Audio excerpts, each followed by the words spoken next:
Assalamualaikum warahmatullahi wabarakatuh. Perkenalkan, nama saya Aulia Dinanti Fitri dengan NIM C0D023003. Pada kesempatan kali ini saya akan mempresentasikan hasil PPT saya yang berjudul Penyusutan dan Amortisasi dalam Akuntansi Pajak. Pengertian penyusutan. Secara umum, penyusutan didefinisikan sebagai sebuah akumulasi biaya yang akan dialihkan atau dialokasikan sebagai aset tetap dalam kurun waktu atau periode tertentu. Penyusutan pun dapat diartikan sebagai salah satu hal yang bisa mengubah biaya sebenarnya atau asli dari fixed asset atau aset tetap. Sebagai contoh, gedung-gedung, pabrik, mesin produksi, hingga alat-alat kerja yang termasuk beban selama masa manfaat yang dimiliki dari aset tetap terkait titik di mana beban yang dimaksud dapat mempengaruhi hasil laba bersih, lantaran ditetapkan sebagai beban biaya ataupun pengeluaran pada laporan keuangan. Pengertian amortisasi. Secara umum, amortisasi merupakan sebuah proses dari pelunasan utang yang dilakukan dalam kurun waktu ataupun periode tertentu dan tentunya dikerjakan secara bertahap. Sebagai contoh, pembayaran yang dilakukan atas tagihan atau tunggakan bulanan pada kredit, biaya kendaraan, pinjaman KPR, hingga pinjaman kartu kredit serta pembayaran sejenis lainnya dalam hal perhitungan amortisasi. Amortisasi memiliki perhitungan khusus, kendati demikian, angka pembayaran atau cicilan diharuskan lebih besar daripada pokok pinjaman yang ditangguhkan oleh peminjam. Dengan kata lain, amortisasi dilakukan dalam angsuran bertahap agar terlunasi peminjaman atau cicilannya. Tarif dan masa manfaat penyusutan.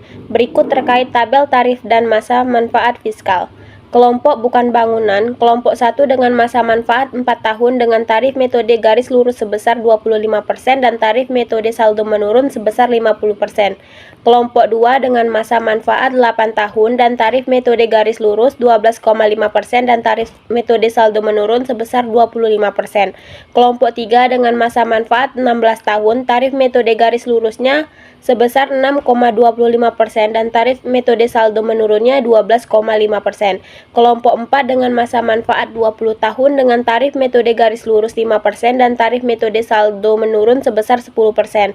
Kelompok bangunan tidak permanen dengan masa manfaat 10 tahun dan tarif metode garis lurus sebesar 10%.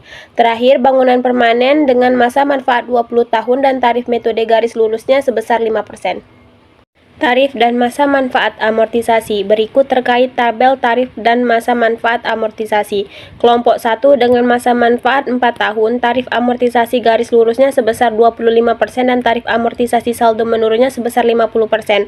Kelompok 2 dengan masa manfaat 8 tahun, tarif amortisasi garis lurusnya 12,5% dan tarif amortisasi saldo menurunnya 25%.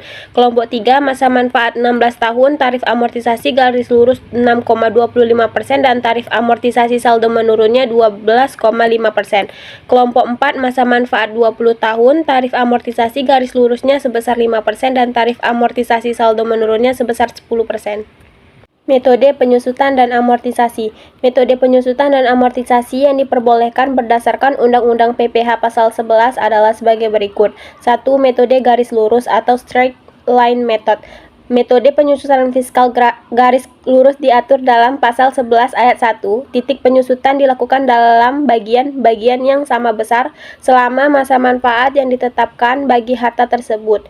Metode ini termasuk metode penyusutan yang paling sederhana dan paling banyak digunakan. Penyusutan bangunan menurut pajak hanya boleh menggunakan metode garis lurus ini saja. Metode saldo menurun atau declining balance method. Metode penyusutan fiskal saldo menurun diatur dalam Pasal 11 Ayat 2. Titik penyusutan dilakukan dalam bagian-bagian yang menurun dengan cara menerapkan tarif penyusutan atas nilai sisa buku dan nilai sisa buku pada akhir masa manfaat harus disusutkan sekaligus. Metode ini tidak dapat digunakan untuk menghitung penyusutan atas bangunan. Cara perhitungan penyusutan. Sebagai contoh, PT XYZ membeli sebuah mesin dengan harga 500 juta dan masa manfaat selama 2 tahun. Bagaimana penyusutan fiskal PT XYZ dengan menggunakan metode garis lurus? Jawabannya 1. Penyusutan di tahun 1 dengan harga beli dikali 50%. Penyusutan berdasarkan ayat 2 kelompok 1 bukan bangunan. 500 juta dikali 50% sama dengan 250 juta. 2. Penyusutan di tahun 2, nilai sisa buku dikali 50% sama dengan 500 juta, dikurang 250 juta dikali 50% sama dengan 125 juta. Sekian video presentasi dari saya, lebih dan kurang mohon maaf. Wassalamualaikum warahmatullahi wabarakatuh.